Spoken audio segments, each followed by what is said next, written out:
میں تمہارے لیے بہت زیادہ خیر رکھی ہوئی ہو سکتا ہے تمہیں ناپسند ہو تمہیں، لیکن اللہ نے اس کے اندر تمہارے لیے فیہ خیرن کثیرا، قرآن یہ بھی کہہ دیتا نا فیہ خیرن، ہو سکتا ہے اللہ نے وہ جو بی بی تمہیں ناپسند ہے اس بی بی کے اندر تمہارے لیے خیر رکھی ہو، تو قرآن کے لفظ ہے نا، لفظ خیر بھی کافی تھا، لیکن رب کریم نے فرمایا فیہ خیرن کثیرا، ہو سکتا ہے تمہیں پسند نہ ہو اور اللہ نے تمہارے لیے اسی بی بی میں بہت زیادہ خیر رکھی ہوئی ہو، تمہیں ناپسند ہے، تم کہتے ہو خوبصورت نہیں ہے، اطاعت شعار نہیں ہے، بات نہیں مانتی، سمجھتی نہیں، سنبھلتی نہیں، میرے کہنے پہ نہیں چلتی، یہ میرے مزاج کی نہیں، ساری باتیں ٹھیک ہے، فرمایا اگر تم صبر کرو، اگر صبر، حضرت ابو الحسن خرقانی حضرت بایزید بستامی رحمت اللہ علیہ کے سجادے تھے،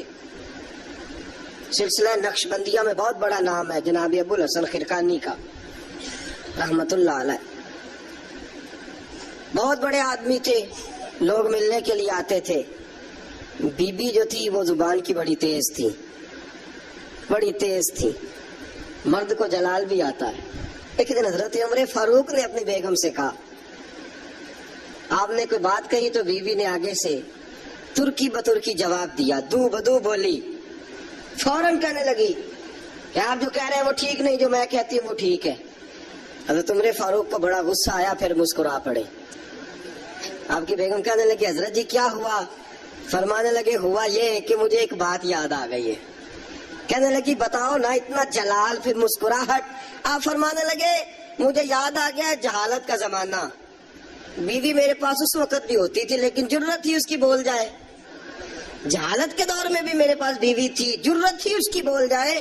شکر ادا کرو رسول پاک کا، درود پڑھو نبی پاک کی ذات پر، انہوں نے تمہارے حقوق بتا دیے اور ہم نے خاموش رہنا شروع کر دیا ہے۔ شکریہ ادا کرو رسول پاک کی ذات کا، درود پڑھو، ورنہ تمہاری جرت تھی تم بول سکتی، تمہاری طاقت تھی۔ حضرت ابو الحسن خرقانی کو بڑا جلال آتا لیکن چپ رہتے۔ مرید ملنے آئے، دروازے پہ دستک دی، بی بی اندر سے بولی کون ہے دروازے پہ؟ کہا جی حضرت کے مرید ہیں، بڑی دور سے ملنے آئے ہیں۔ حضرت صاحب کدھر ہیں؟ انہوں نے کہا جس طرح کے تم ویلے اس طرح کا تمہارا پیر ویلا، فارغ، نہ اسے کوئی کام نہ تمہیں کوئی کام، وہ کہیں نکل گیا جنگل میں، اس کا دعویٰ ہے کہ وہ اللہ کو راضی کر رہا ہے اور تمہارا خیال ہے کہ وہ تمہیں فیض دے رہا ہے۔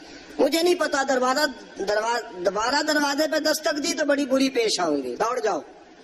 اب وہ مرید بڑی دور سے شورا سن کے آئے تھے، وہ کہنے لگے حضرت جی کا باہر تو بڑا کمال ہے لیکن گھر میں کوئی عزت نہیں، باہر تو بڑی بات ہے لیکن بی بی بڑی سخت ہے، دیکھو کیسے بول رہی ہے۔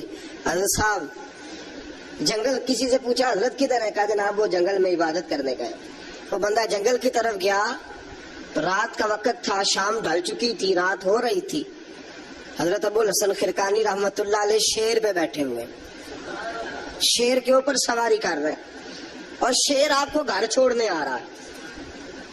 وہ شخص ڈر گیا، آپ فرمانے لگے کیوں ڈرتا ہے شیر سے؟ مجھے ذرا آج ذکر میں دیر ہو گئی تھی تو یہ شیر میرے پاس کھڑا تھا، میں نے کہا یار مجھے گھر چھوڑا، اس کی مہربانی ہے۔ اور اگلا جملہ بڑا شاندار ہے، آپ فرمانے لگے جو اللہ کی اطاعت کرتا ہے ساری مخلوق اس بندے کی اطاعت کرتی ہے۔ وہ بندہ کہنے لگا حضرت صاحب فضول بات کر رہے ہیں، اگر ساری اطاعت کرتی ہے تو بیوی کیوں نہیں کرتی؟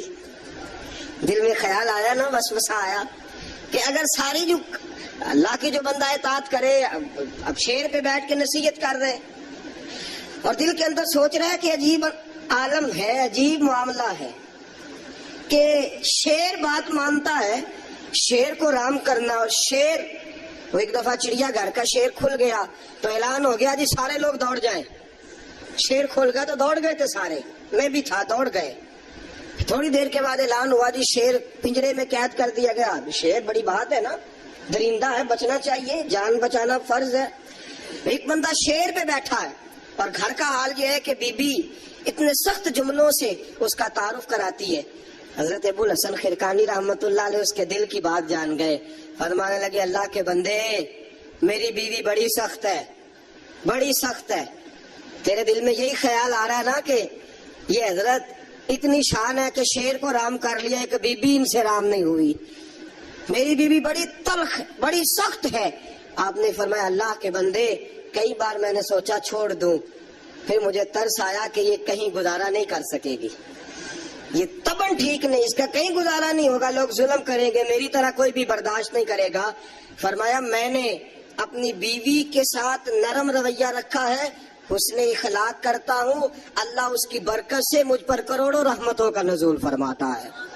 اور فرمایا یہ جو مخلوق میری بات مانتی ہے نا، شیر میری بات مانتا ہے، یہ بھی اس لیے مانتا ہے کہ میں اپنی بیوی کے ساتھ محبت کا انداز اختیار کرتا ہوں. وہ نادان ہے، بیوقوف ہے، اس کی عقل آدھی ہے، بات کو سمجھتی نہیں. اللہ نے اسے جبلن فطرتن ایسا بنایا، میں اس نے سلوک کرتا ہوں، میں اچھا برتاؤ کرتا ہوں تو اللہ میرے اوپر رحمتوں کا نزول فرماتا ہے. بات یاد رکھیں، میں اختلاف نہیں کرتا، عورت کو مارنا جائز ہے، مرد اسے مار سکتا ہے. اگر بات نہ مانے تو نبی کریم صلی اللہ علیہ وسلم نے فرمایا نہ مانے تو پہلے بستر الگ کر دو، اگر پھر بھی نہیں مانتی اس سے الگ ہو جاؤ، لیکن گھر کے اندر پھر بھی بات نہیں مانتی تو اس طرح مارو کہ نہ اس کے چہرے پہ اور نہ اس کے وجود پر زخم آئے، اتنی کم ضرب لگاؤ. تادیبن تنبیہن مارو، مارنے کے لیے نہ مارو کہ جس طرح مارا جاتا ہے جانور کو یا مارا جاتا ہے جلال میں، تنبیہن تادیبن، اس طرح نبی پاک. لیکن سید عالم صلی اللہ تعالی علیہ وآلہ وسلم نے یہ ساری باتوں کی اجازت دی. لیکن میرے دوستو اجازت دی ہے، اجازت اور ہے، لیکن میرے محبوب کی سنت اور ہے. اجازت اور ہے، سنت اور. رسول پاک صلی اللہ علیہ وسلم نے تادیبن تنبیہن مارنے کی اجازت دی، لیکن حضور کی 11 بیویاں تھی، کسی کو کبھی نہیں مارا. تادیبن تنبیہن اجازت تو دے دی، لیکن سیرت کیا ہے، سنت کیا ہے؟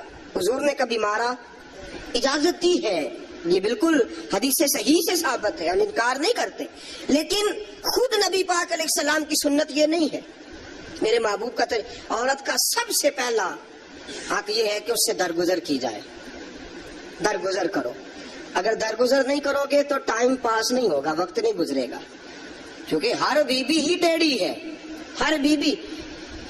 میرے ابا جی مرحوم ایک جملہ کہا کرتے تھے، میری اماں جی اس کی تائید کیا کرتی تھی، مجھے بڑا یاد ہے.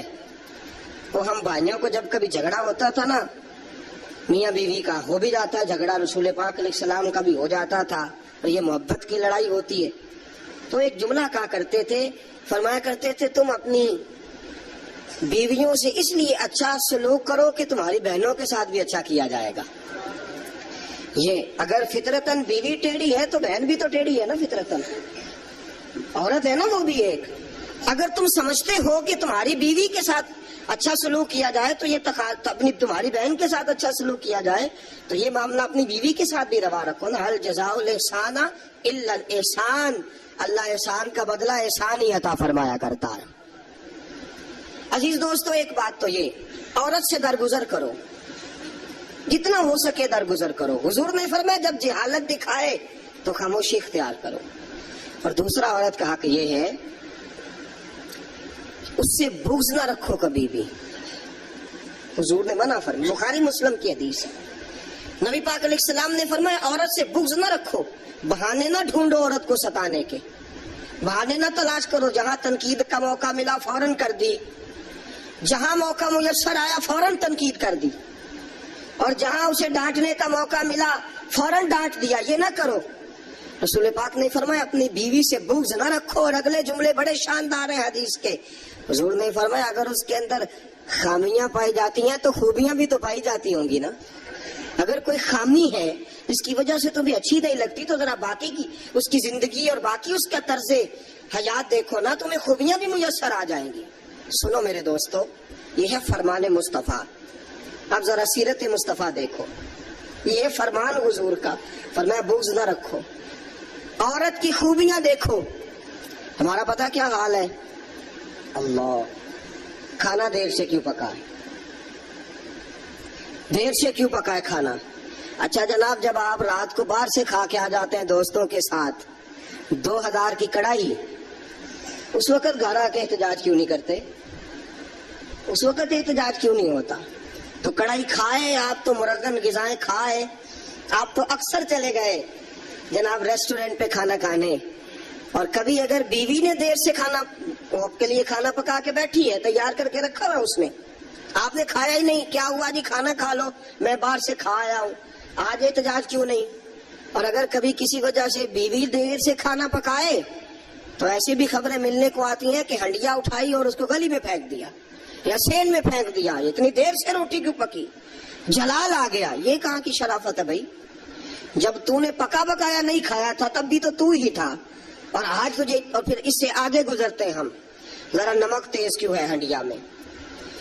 اور میرے پاس ایسے مسائل طلاق کے آتے ہیں کہ جناب بیوی نے ہانڈی ٹھیک نہیں پکائی تھی، خامد کو جلا لایا، اس نے کہا طلاق طلاق طلاق، لا حول ولا قوت، یہ کہاں کا انصاف ہے؟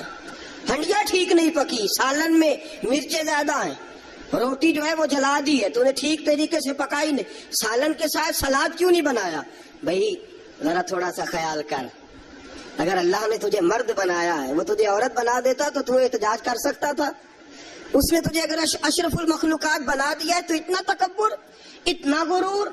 سنو رسول پاک علیہ السلام کا طریقہ، بخاری مسلم کی حدیثیں، رسول پاک صلی اللہ علیہ وسلم کی زوجہ سیدہ طیبہ طاہرہ ام المومنین حضرت عائشہ صدیقہ رضی اللہ تعالیٰ عنہ فرماتی ہیں، وہ دن جب اللہ نے ہمیں خوشحالی دے دی، وہ دن جب اللہ نے فتح دے دی، اذا جاء نصر اللہ والفتح ورأیت الناس یدخلون فی دین اللہ افواجا ان فتحنا لک فتحا مبینا کی، جب اللہ تبارک و تعالیٰ نے خوشخبریاں سنائی، بڑا مال، بڑا کچھ، فرماتی ہیں گھر میں کھانا تیار ہوتا تھا، اگر حضور کو پسند نہیں نہ آتا تھا حضور چلے جاتے تھے، چھوڑ دیتے تھے۔ فرماتی ہے میں نے پورے 9 سال میں ایک بار بھی ایسا نہیں دیکھا کہ رسول پاک نے پکے ہوئے سالن میں سے نقص نکالا ہو، حضور نے کبھی نقص نکالا ہو، کبھی۔ ہم باز ہی نہیں آتے، مہمان جائیں گے کسی کے گھر، اسے کہیں گے یار ذرا نمک لانا تھوڑا سا، یعنی تو مہمان گیا کسی کے گھر اور تو اپنے میزبان کو یہ بتا رہا ہے کہ تمہیں تو نمک ڈالنے کا طریقہ نہیں آتا۔ ہم انسلٹ کرتے ہیں میزبان کی، ذرا نمک لائیے گا تھوڑا سا۔